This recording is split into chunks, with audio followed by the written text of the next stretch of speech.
back in a second. I just have to, and we're kicking in. Come on, Facebook, let's do your thing here. And here we go. And we're live. Good morning, Ruth. How are you? Doing good, but I don't see myself. And since I'm self-conscious, I'd like to. You look beautiful. Don't worry about it. You're all good. I see you. Everybody sees you. Not a worry. Thank you. I'm going to introduce you to everyone. Ruth Delli Carpini from Milan. You're what part of Milan are you in? Right now, I'm in sort of the center. Yeah. Okay, near the Duomo? Very close. Yeah, it doesn't take much to get there. Can walk. Public transportation, 10 minutes. 10 minutes. So there's a perfect example of aesthetics. Took 500 years to build it, right? But they got it right. Yeah. Actually, we're surrounded by beauty, by concepts, and actually, it's ingrained in our culture. The beauty, the aesthetics, the way to carry yourself around. I've seen that traveling a lot of countries and places. Italians might be in a crisis, financially, mentally, health-wise, even now. But if you look around, people look very dignified. That's in our genes from anywhere you go. So it's different. Well, you live in the design center of the world. Absolutely. So there's a lot of pressure. You know, you can go. I love in United States, you can go to the store in your pajamas or sort of the sweats to your pajamas. Here, you couldn't do that and get away with it unless you know. No, we don't have the same freedom. Sometimes it's a freedom, sometimes it's a curse. So, but we get a lot of good-looking clothes and materials, that's for sure. So the passion for well-done stuff, for tailored, handmade, that's part of our genes for sure. Well, it's also part of it's a Renaissance mentality, and it's been reflected so much in the fact that people like yourself, Marco Ferrari, all of the people that I sort of see on a daily basis as an Antonis, Castellucci, Gambarini, Claudio Farinaro, Fabio Borni, the whole style Italiano, my denture slipping, style Italiano and the Donics. I mean, there's like almost 200,000 people on style Italiano. So the Italian Renaissance in dentistry continues. It's everywhere. And I'm just going to kind of introduce you. And I'm particularly glad that you're on this morning. Thanks. Aside from the fact that I've always wanted to meet you, but because when we were talking yesterday with Miguel Stanley said something to me in the course of the conversation with the other ambassadors that absolutely floored me. He was invited to give a talk at some Congress, symposium, whatever. And he took a look at the list of presenters, and there was like an absolutely disproportionate number of female clinicians, like maybe 1 in 10 is too little. So what I hope to do this week is find a balance in terms of male, female. I don't want it to be male, female. I want it to be male, female. I was speaking with Raquel Zita Gomez, and hopefully we'll get her and Margaret are going to be on together. Margaret Qureshi will be on together. But that's why I'm glad that you're on this morning, because this is going to set the tone for the week. How can I put this? I don't want this to come across inappropriately. When we started talking, I'd never spoken to you face to face. So I'd actually never heard you speak. Yeah. And you got on and I said, wait a minute, is this the wrong person?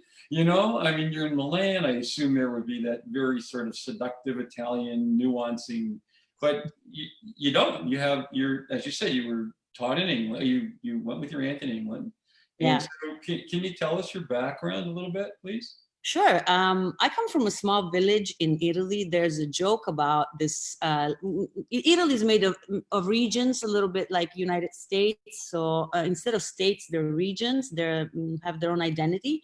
And this region I'm from, it's called Molise, is very tiny. And there's a joke going around that it doesn't exist. And only It doesn't what? It doesn't exist because no one ever met people from this little village, from this little region, because we're very few. And this has become a joke, and so we use it when we kind of present ourselves by saying it does exist and I'm part of it. And the cute thing is that a lot of professionals, people from this little region have become very successful worldwide, because being so small, there wasn't many opportunities. And so my aunt, a lot of relatives, even my own parents, immigrated somewhere else. I was born in Switzerland, not there. And many people then wanted to come back home. Some others made their life outside of Italy, and that was the story of my aunt. So I used to go visit her because she didn't have any children, and my mom had too many. I always used to say it was only three of us. It was only three of us. So to make things fair, I went and bothered her a little bit. I was always on these things adventurous. I was adventurous to find out a new way of life, a new language. I liked the fact that you could speak behind people's back and they wouldn't understand. But now everyone knows English, so it didn't work. Well, I just felt special, knowing. Yeah. And so that was a little innocent me in innocent times. And so I used to go, I had more freedom because my uncle and aunt used to work, and I used to just wander around England and try. And it was very scary and dangerous. If I think of my little self today, I was really protected by God for nothing ever happening to me, but I had a very good time over there. And so were you in the States as well? That you mentioned, have you been to the United States? Did you live there? Yeah, I have. I lived in California. That's where my daughter actually was born, years after the England experience. And I have had relatives a little bit all over the world, and always went and with the excuse of going to visit with them. Then either I stayed for periods of times. And so the American parenthesis was a very formative one for me, because California, the American and Anglo-Saxon way of thinking that yes, you can go past your circumstances, create something for yourself, really, really motivated me to continue with my dental education, which had been left behind a little bit because of. So you were trained as a dentist where? In Italy? In Italy, but I kind of had a little falling out of grace in the middle of it. Actually, at the height of my success in dentistry, I was in school, but for some reason, I just felt like I had a little adolescent crisis, a little too old. And so I just thought I was going to take a sabbatical year and went to the United States, and the sabbatical extended to 5 years. And then actually my daughter was what motivated me to come back, because I had this half a degree in dentistry, and with half things you can't really do much. So I figured I would that was my passion. I just said, okay, let's go back to the basics, let's finish things that I have started. And so compared to most people, I graduated a little later because I did something totally different. And I did food industry, restoration, hospitality. That's how they call it in United States. And it actually helped me, believe it or not, be a better dentist once I became one, because I was used and I learned the principles of serving people, the idea of serving people. That's what I was: first a server, then I was a manager. I worked the whole line, but I've learned and liked this idea of hospitality rather than just food industry. Number one, because I worked in a very awesome, friendly, authentic Italian restaurant in California. It was called Il Fornaio. And for the first time, because California doesn't have such a big Italian population, so I was very alienated from my country and culture a little bit for a while. And so having this little safe haven from real people from real Italy, not second, third generation, I was really sheltered in a sense. And so I really thrived and enjoyed that. I could raise my daughter, but then there came a point where she was little enough that if I came back and finished school, she still wouldn't suffer, let's say, from my being away too much, because I felt like I could give her a better future. And that's what I really wanted to do. After even some time in the restaurants, when I looked at myself, my real passion, what felt a longing, was to be a dentist. I never felt complete as my identity, honestly, until the very day when I graduated. So you graduated from what's the university that you graduated from? I graduated from Pavia, so I came back to Italy. with my little daughter. And I graduated when I was 30, actually. So a little older Wait, than, wait, I thought you were just like, you only look like you're 18. Okay. see? Yeah. Well, that was a segue, actually. That was sort of like a faux compliment. But it's kind of like you've graduated as a dentist and you start to practice dentistry, right? Yes, yes. And you made an interesting point. And I don't, if you're not comfortable addressing it, I apologize. Oh, But no. you were a single mother when you came back to Italy? Yeah, because, out of this little crazy adolescent moment, a little too late, because, usually adolescence would happen in your teens. And I was 20, in my 20s, when I had this little sabbatical, let's say, that overextended itself a little bit. But I was very happy because even though I found a little bit of difficulties, I was a bookworm, so I wasn't very skilled in real life. I always related to people older than me. So by the time little bit of normal life issues, relationships and stuff, I wasn't very good at that. And so I ended up, falling for the wrong people. And out of this strange moments, let's just call them strange, because I've metabolized them, and I've actually had the biggest gift of all, which was my daughter. Up until my daughter, I had just an idea of what life was. When I found out I was expecting her, I kind of like looked at my life. What am I doing? Where am I going? Why? And the answers to that was that because of her, because of what she inspired in me, the love for this little person, the joy of seeing life through the eyes of a child, it really motivated me. She's been my biggest passion and motivator through my life, because I wanted to be better for her. I wanted to do something for myself. I didn't just want to be locked in a stereotype, the single mom and with some strange half of a life. I wanted to have a full life. And that's why I felt that for her, I needed to be me. I needed to follow my passions and try to create my identity, the one that I somehow envisioned and then lost track You of. mean the person, as in you were saying before, and I guess where I was going with this, and I didn't want to come across inappropriately. But No. you went from, you were a dentist, Yeah. you're a single mom, daughter's back home, and you made the point that when you would look in the mirror, because of the period of time that you've gone through, it's not, single parent is never easy at the best of the times, but you were in a foreign country, you come home, and you said that part of the voyage to becoming what you are right now was related to the fact of how you saw yourself when it reflected back. You realized that the wear and tear on you that had Yes. gone on while you were carrying this journey forward. So you look in the mirror and you say, no, I don't know, I'm stressed, I don't like what I'm seeing. So what happens? Well, actually, this is very interesting because I think I've spoken with other ladies, gentlemen, and this is something that happens to many of us. For many years, we are focused on obtaining our goals, making a name for ourselves professionally, family-wise, whatever. And honestly, all the sacrifices did not weigh on me as such. I didn't consider them sacrifices. I actually never spoke much about my circumstances because I didn't want the sad story. I didn't want to be pitied. I wanted to be just me. I didn't want them to. Those were things that I was handling, and I was very happy about. Was proud, and actually, this caused me problems. Proud about not so ideal circumstances, but I made the best of it. Tried to live on, and then all of a sudden, my daughter is grown. And somehow I'm respected. I mean, I'm respected professionally. I have a lot of satisfaction in it. I got married. And I got married when I was 40. But then 40, 41, something started changing in my face. Milano is a beautiful city, but it has a lot of smog. In the United States, I used to live in a beautiful ocean place in Carmel. And here, years of smog and stuff, I mean, they weigh on you, on your skin.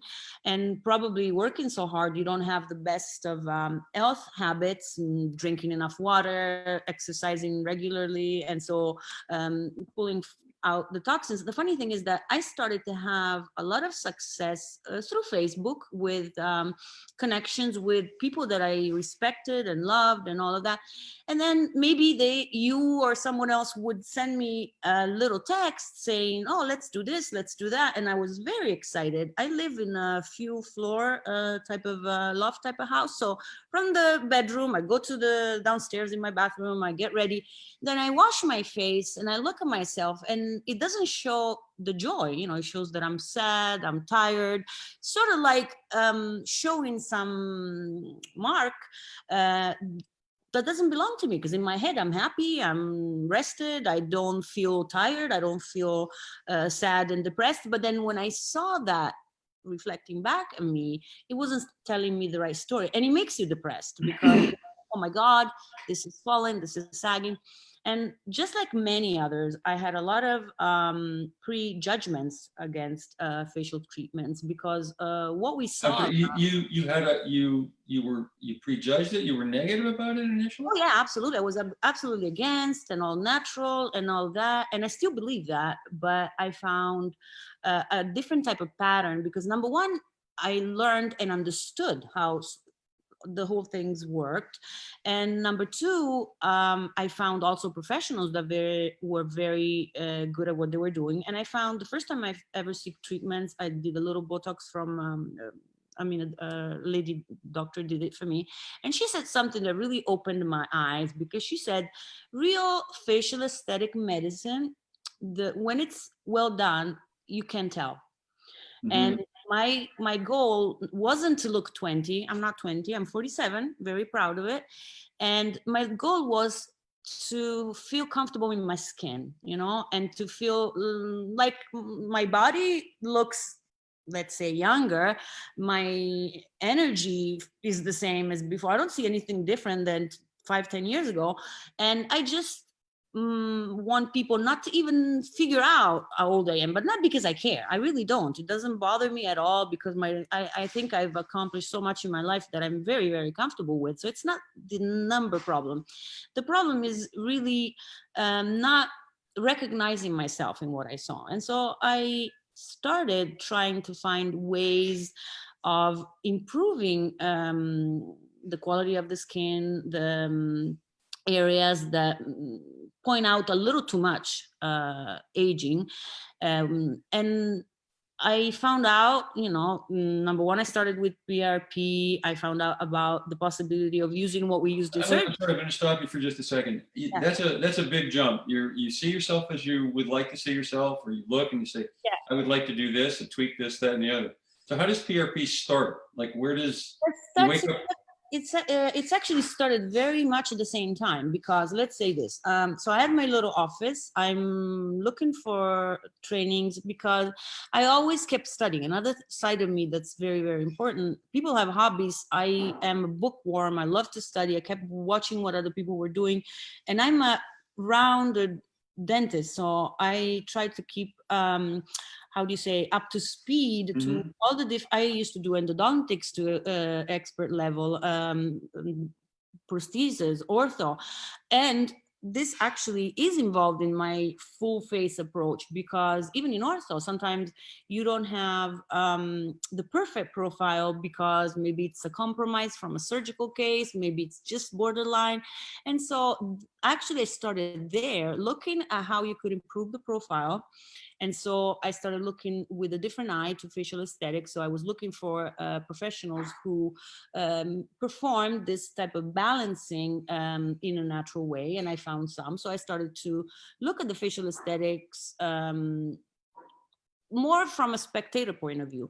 Then I started finding out about PRP in surgery, which I do. And so when it came to the time of, do I buy this machine? Do I get trained in it? Is it useful? Am I going to use it? Am I going to have my, money's worth? I'm evaluating, how do you say, a purchase. And so because I saw the different applications, even just by being mentioned, those lit little lights in my head. And I said, oh, okay, this is something that you could actually do for a lot of different reasons. Let's get trained. And I actually fell in love with what I saw, with the biology of regenerative medicine, of stem cells, because even in school I was so fascinated with them. That was something that in school I thought, what if we could use these stem cells to, regenerate and all of that. So I never really did the research part in my life, but I understood it very, very well in the principles when I studied them. So now that everyone was talking about this, I was immediately captivated. I actually trained with Dr. Raquel Zita. I went and did a one-on-one with her. I'm sorry, Raquel was your teacher? Yeah, I met her online, and I was looking at all these wonderful works that people were doing, and I really liked her style, and I got in touch with her, and I went to Portugal and a couple of days surgery with her, because I was at a point where I felt, I think I need a more personal approach to what are my doubts. And knowing and meeting her really opened my eyes, because number one, she was the most amazing surgeon I had met up until that point. She was relaxed, she was funny, she was so talented, and she answered all the questions that I had. So that started a journey more toward the surgical part, which, I did certain things, but not as many. And from then on, everything I went and tried to learn was somehow associated with PRP as well. So you were trained by Dr. Marks or Garg or Chakroon, who? All of them eventually, because first I was trained by people who were using it. So, there wasn't their main specialty. They were people who, they were doing surgery, they were using it for their own surgeries. And so I learned from them. Then I never had a real formal training. Then I did Dr. Cleopatra's course.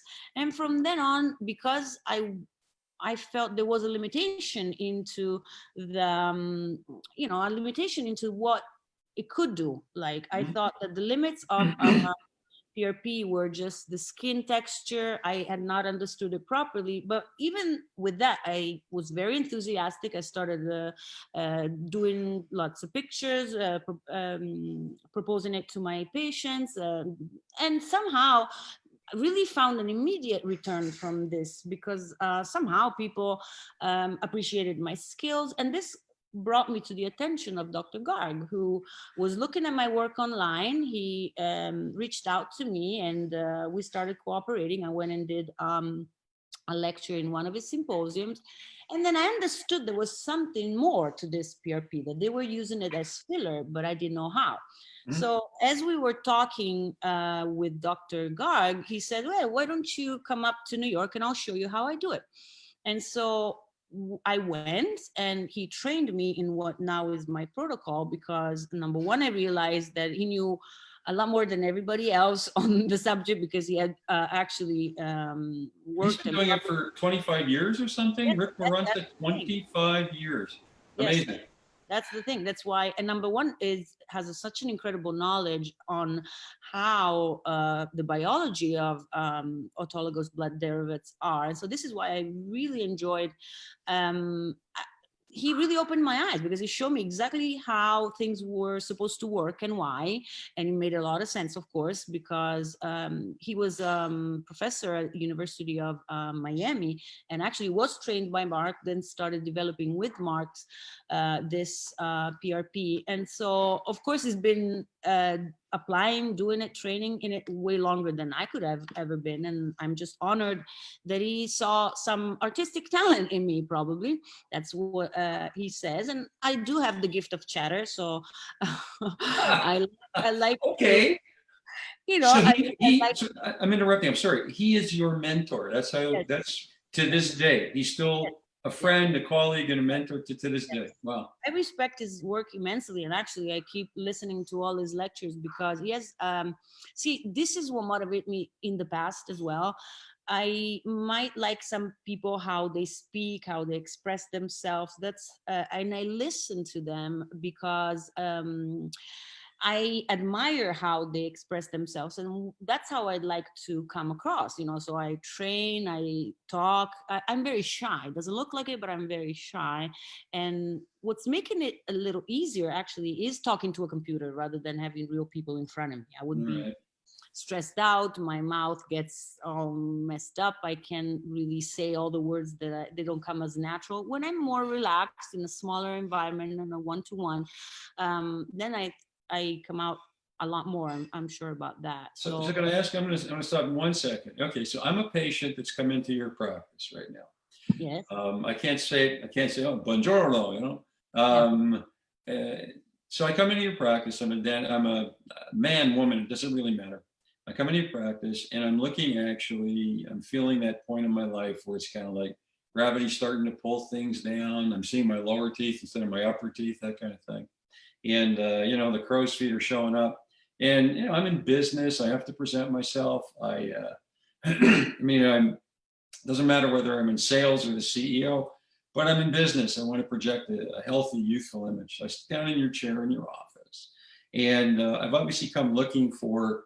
I don't know if people come in and say, "I'd like to be rejuvenated." I don't imagine that's what happens. But okay, so I'm asking you as the physician, oral physician, as Miguel likes to call it. Tell me what you can do, what I will experience, how many times I'm going to have to do this. Is this permanent once you do it? And so I'm your patient. You're my doctor. Talk to me about being rejuvenated.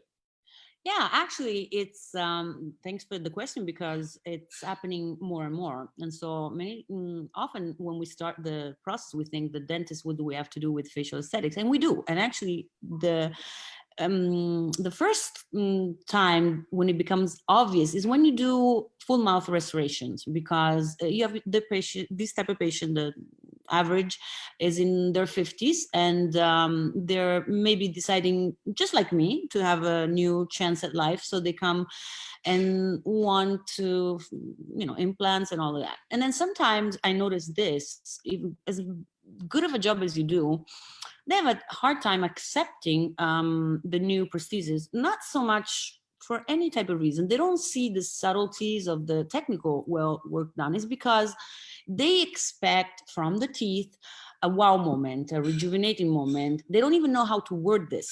But I've noticed that as I started to possibly offer facial treatments, and they've seen that they're open to the idea, because as you rejuvenate the perioral area, freshen up here and there, and I started by needing models. So basically offering this type of treatments to I'm patients. sorry, you had models like people in the fashion industry? Is that how this started? No. Well, I do have those as patients because we're in Milano, but I've had, let's say I started learning about doing facial aesthetics and I needed someone to test it on. Okay, right. So I started offering selected people that I needed help. I put it that way. I needed help. I needed to be able to take a few pictures and show what I was doing. And so funny, I found a lot of actually open mind about this. Oh, let me see. I've heard that you can do this. Let's see what it does.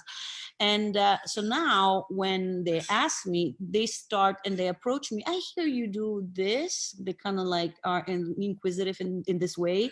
Is it true? Like, what could you do? They kind of curious. And so it starts with quite a lengthy consultation. And I love to take my time and educate them to, the funny thing is we are sitting across each other. So I educate them in a certain way, but basically it always ends up, okay, if what you do looks like you, then I'm okay with it. Meaning I'm a real person. So they see me animate my face, my muscles in front of them. And I tell them what I do. I have my own pictures.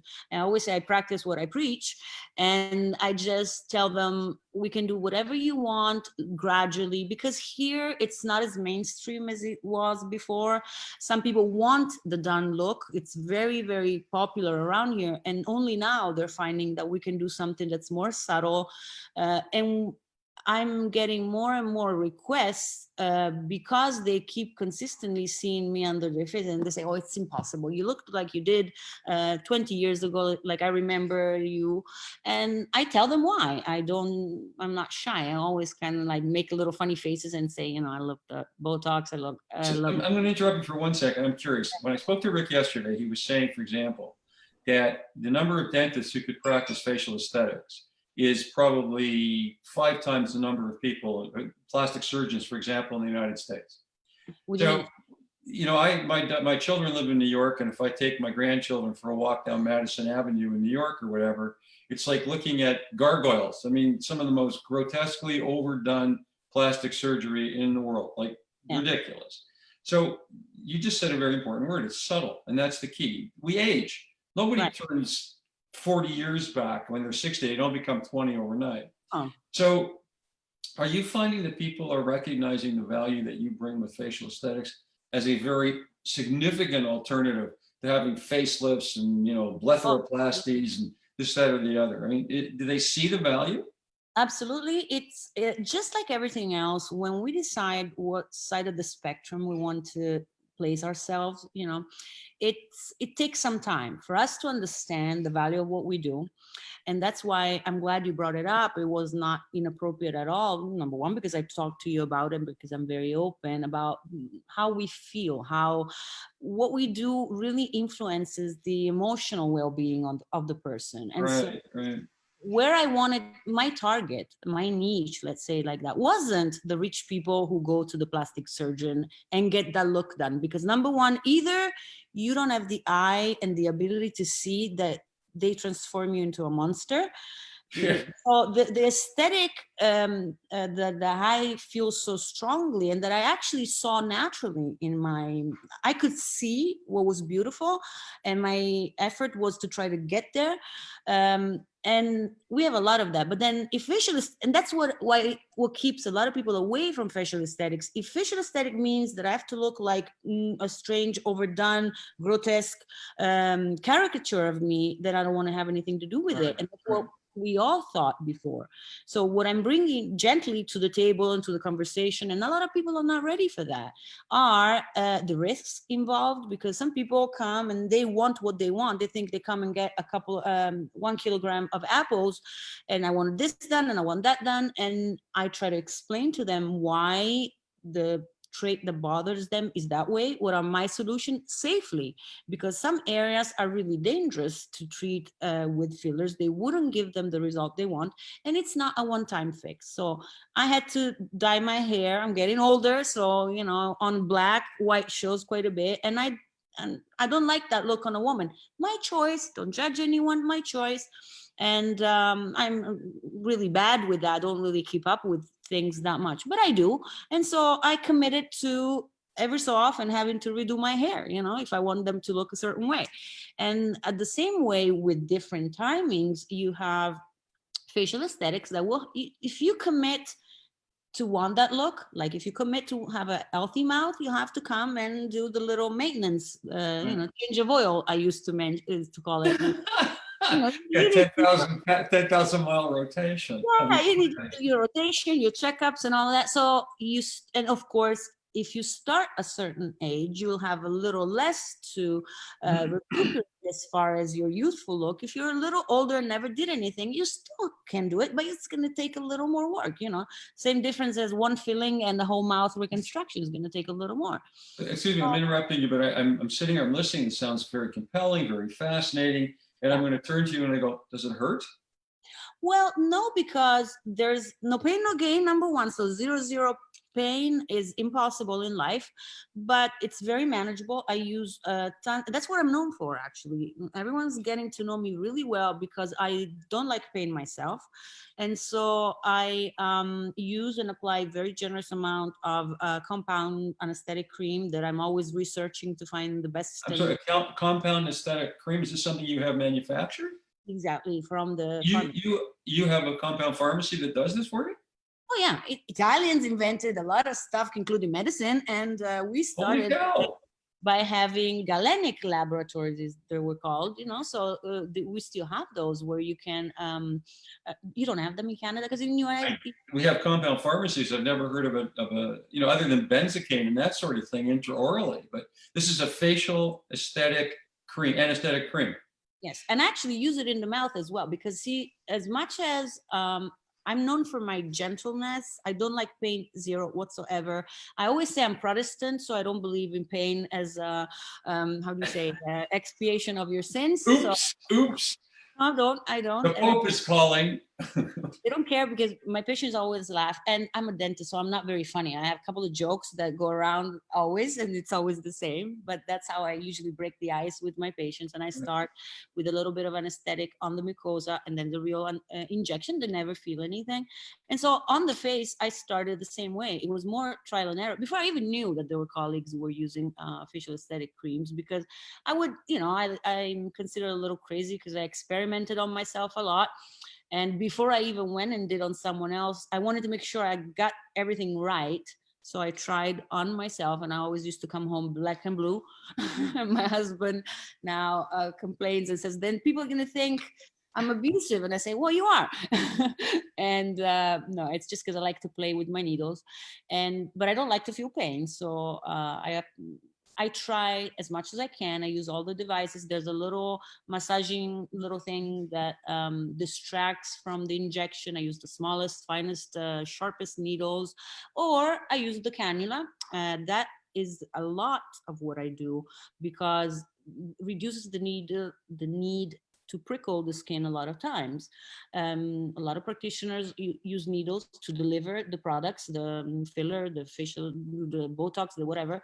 Of course, Botox needs the little injections. There's no way around it. But filler, PRP filler, anything else, even liquid, can be vehiculated and delivered through a cannula, which is a blunt needle. It doesn't have the tip. So you only have one little point that is your entry point, and that's going to be anesthetized, so you don't feel that, and then it slides under the skin. So everything I do tries to be a spa moment, a relaxing moment. I don't want people to feel scared even there. It's a little different. Than you do it for yourself, you do it to feel better, and you don't have to be terrorized the whole entire time. So do you anesthetize? Do you like sedate your patients while you're doing it? I could, because I do have that available. Some people don't like it. They don't mind. If they feel I'm gentle enough, that's a little, I do have some merits, and I am gentle. So it's been enough so far what I've done with them, but I do have sedation in case they feel the need of it. So do you give the courses in your office, or do you travel outside to give the courses? I've been traveling because that's been something that happened really kind of by itself, because I was and am so passionate and vocal about what I do. I researched a lot. For instance, I asked myself, there wasn't a lot of training available out there, and that's why I'm very grateful for Dr. Garg to try to put together people with the passion, a desire to move forward. And what I realized was missing, I was asking myself, what's the difference between us and a facial aesthetic surgeon? What is it that we don't have? Why? And what we didn't have was very in-depth knowledge of anatomy.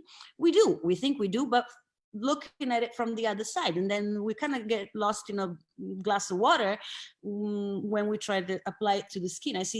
I've seen a lot of surgeons even talking, oh, you're so brave. Why? Oh, because you put needles to your face, and aren't you worried about this? Aren't you scared about that?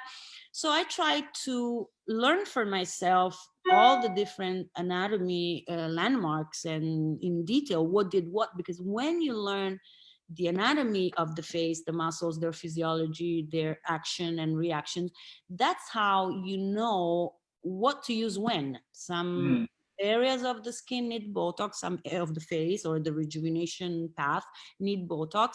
Some areas need filling, and that's why they're called fillers. They need to be filled up, let's say.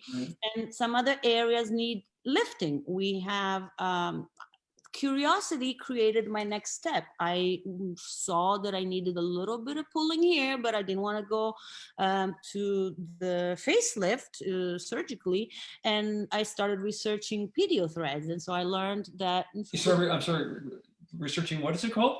Pedio threads. Pedio threads. Okay. And those are sutures that we use regularly in our practice. So, all these things clicked on something else, on a previous knowledge. So I found, oh, these are sutures. They're resorbable. They're made of biologically inactive material that resorbs over time, but has little hooks in them. Right. And then pulls the skin. So I tried and played with that. And that's how— You did all this stuff on yourself first? You Yes. experiment on yourself. You were your own crucible. You're Well, petri dish. I've learned and saw and was trained, and then usually on patients, there's very few trainings available for these type of things. They teach you, but then for me, how do I check if I've learned, if I am doing Right, it correctly? right. And Exactly. in particular, the possibility of side effects that are not desirable. I mean, someone comes to you to be improved, and maybe you make a mistake because you have not practiced on a real human being. And I wasn't blessed with a lot of volunteers. So Italians are wonderful people, but they're not very volunteering type of people for medical procedures. And so I made sure I knew what I was doing and then tried on myself. And then that's how I got comfortable. Number one, because I needed it. And so I could see and feel. And when you asked me, what do I feel? What is it going to look like? Having myself as kind of like child poster child, I could show how it was. And actually, I found it very, very relatable to reality. So the only people I gave a black eye to were myself, and I managed to avoid it on other people. So I'm going to ask you a question. Okay, I have to get ready for Ziv in a bit, but I'm going to ask you a question. And I hope this comes out right. It's very difficult to remain politically correct in the Yes. in the post oh, in the post-COVID era. Yes. This is a horrific time. People are dying. It's horrible. Yes. We're going to get through it, but we're going to get through it different. I hope that we come out of this as a better world. I don't know. Some of the lunatics that are running it right now scare me to death. But I think as a people, I hope we find our way to a better place. So, but what is going to happen when we come out of this is the recognition that safe in all contexts is essential. But there's going to be a need for people to feel better about themselves, about having come out of the darkness into the light. And the wear and tear is going to be intriguing. They were running out of hair dye at Walmart, for example. Most of the people, probably including the men, are running, I want a manicure, pedicure kind of thing. I can't go to my local salon. So you're going to have a group of people who are going to need to feel better. Okay, we're going to replenish our bank accounts. Hopefully our portfolios will get better, but we're going to look at ourselves and the stress is going to show. There's no question. So maybe this is a frivolous perspective. I don't know, but you're only here, you're not coming back again. So what is your perspective on what people are going to look for in terms of trying to feel better about life in general, how they look, how they feel? Will there be a demand for what you're doing, an increased demand? Honestly, I think I went through all the motions that everyone else went through, and we went first because Milano was the epicenter of all of this. It was around me. My next door neighbors are doctor respectively and a nurse in one of the hospitals that's taking care of all this emergency. And thanks to people involved in the front line, we understood very quickly that things were going down fast. And it's been emotional because we were told, I experienced the struggle of the people who had to make the calls, who goes to respiratory reanimation and who doesn't. And I could feel their pain, their panic into having to make those calls because that's not what they wanted to do. So it's been really tough to adjust, to understand, is it really happening? It's happening. It's bad. It's worse. It's even worse. And so I think in these type of moments, you have to ground yourself. And I can only thank God because I'm a person of faith.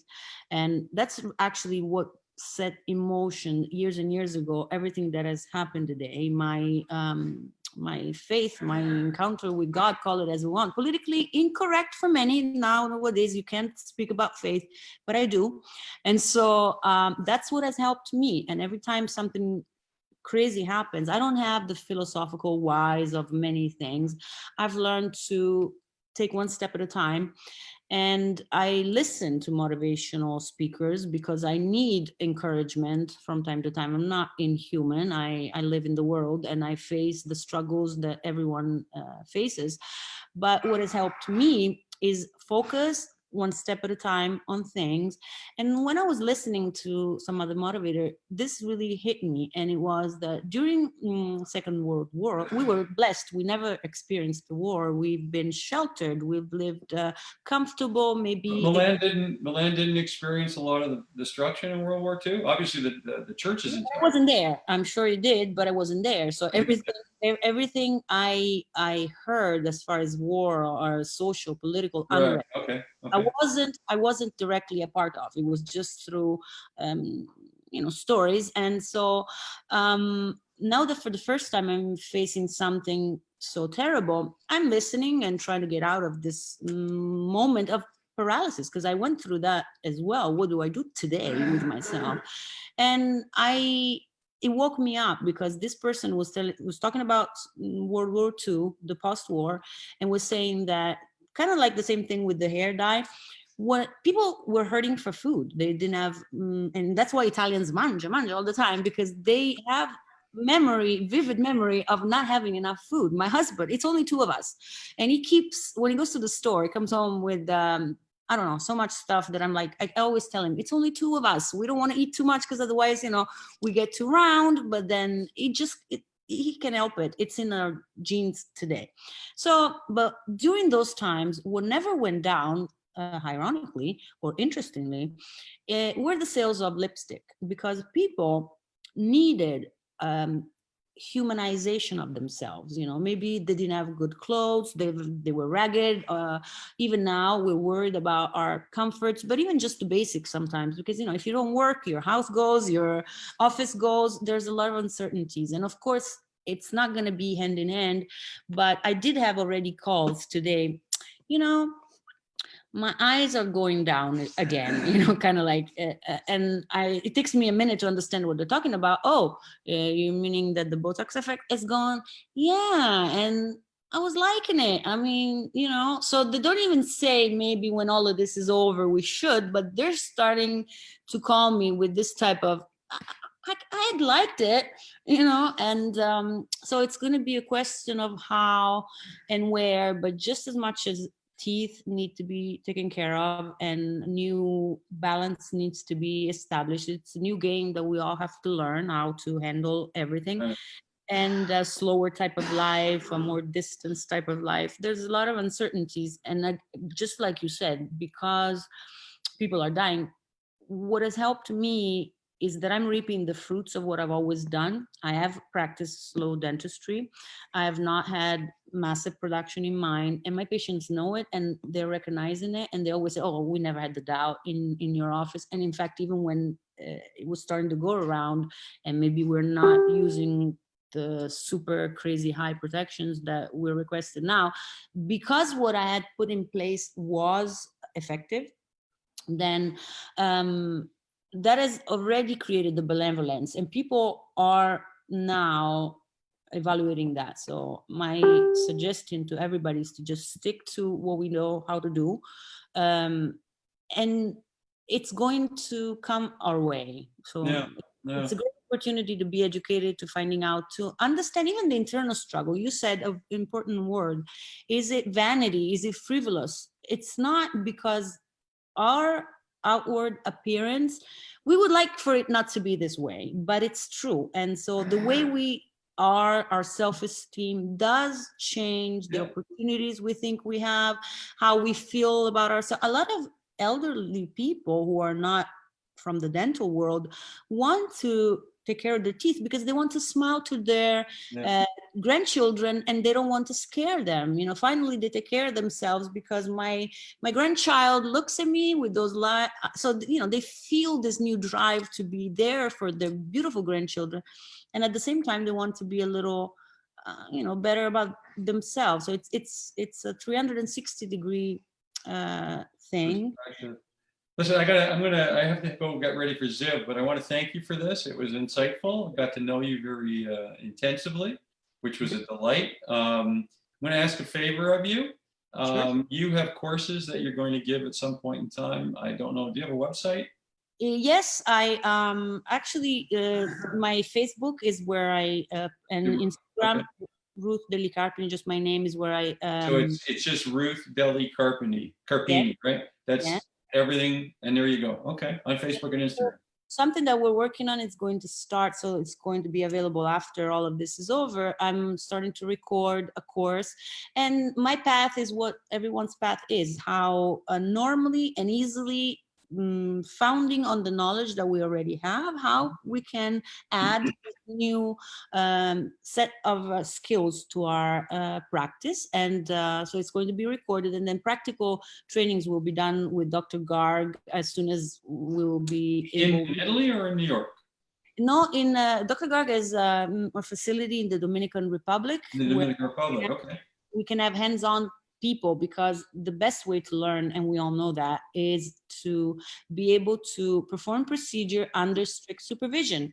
Right. Because if you are there with someone holding your hand and just a mentor, each 1 or 2 doctors being able to repeat procedures that you just learned, it's the way that you can actually go back to your office and do it, because it's something that requires self-certainty. And if you get to try on real people and see what it does and how it changes, transforms in a beautiful way, then that's you're good to go. So for now, we'll concentrate on what we can do from a distance on webinars, and then as soon as possible, we'll have courses with Dr. Garg in the Dominican Republic on I'm not looking away from you. I don't mean to come across rude. okay. I was, I'm looking for the name of the person from Dr. Garg's organization that reached out, and I obviously can't find it because I'm looking for it. Jesus, where did it go? I can't find it, but regardless, she asked if she could put Dr. Garg's courses. I don't see it. I'll have to reach out to her later on today.